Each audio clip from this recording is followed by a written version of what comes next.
What up? Today I'll be going over my approach to defeating Minecraft Dungeons Tower.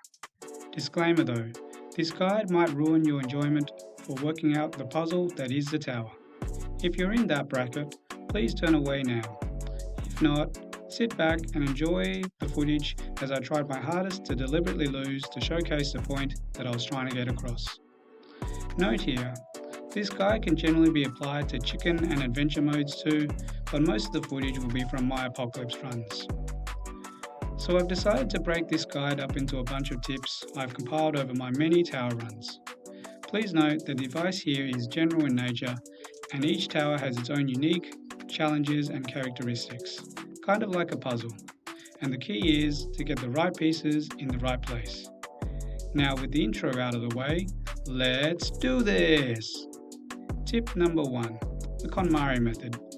I take inspiration from the same cleaning method craze, and the purpose is to let go of any attachments I have to any item, and when it's outlived its purpose, it's time to give it up and give it away.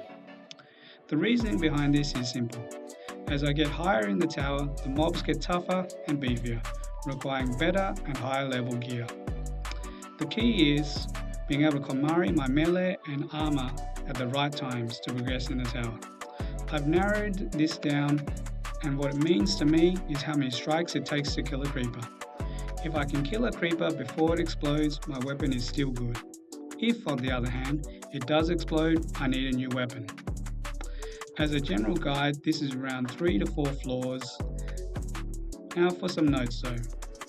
If I get an artifact or enchantment buffs on the weapon to boost the damage and kill that creeper, obviously the item can be kept a little longer.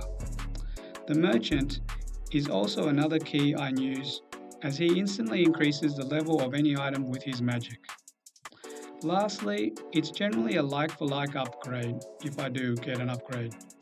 Special note here, on the shorter towers, I find that it's best to get a good set of items and keep them all the way, and use the enchantments and merchant here as they are key to getting the item better.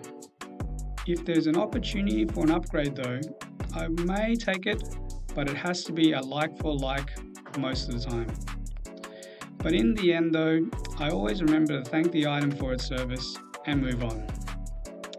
The second part to the Conari method is knowing how long to hold on to my armor.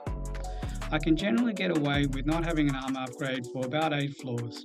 After that though, the hits hurt too much and my health can only take on so much. Remember, the higher the level of the armor, the more health it gives you.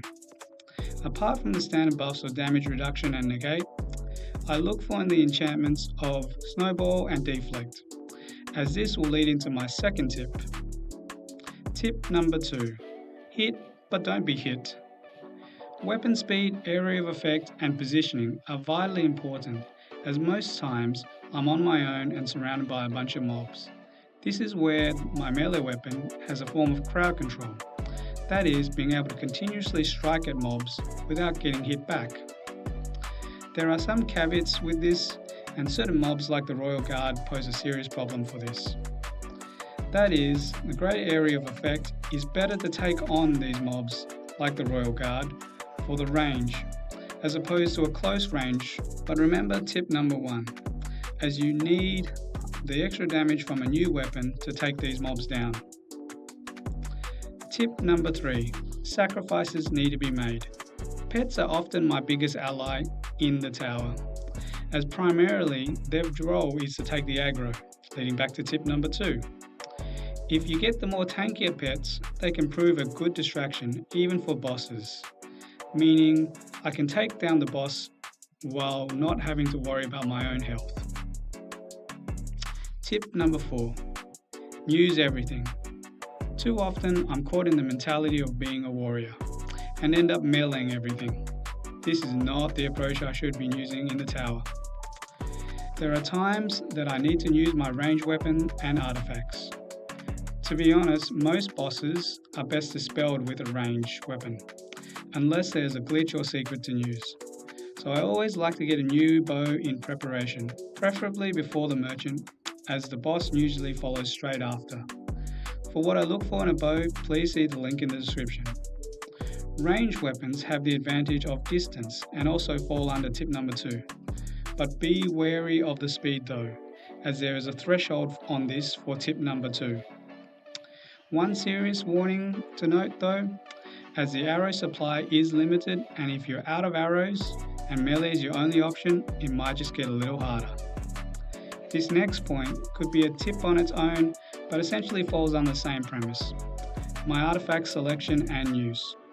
I often have to remind myself in the heat of battle that I have artifacts to use, and oftentimes they are the ones that get me out of a bind. I pay close attention to the damage that the artifact does and the cooldown between uses, as some artifacts are truly OP in dealing greater damage than a melee weapon on a single hit.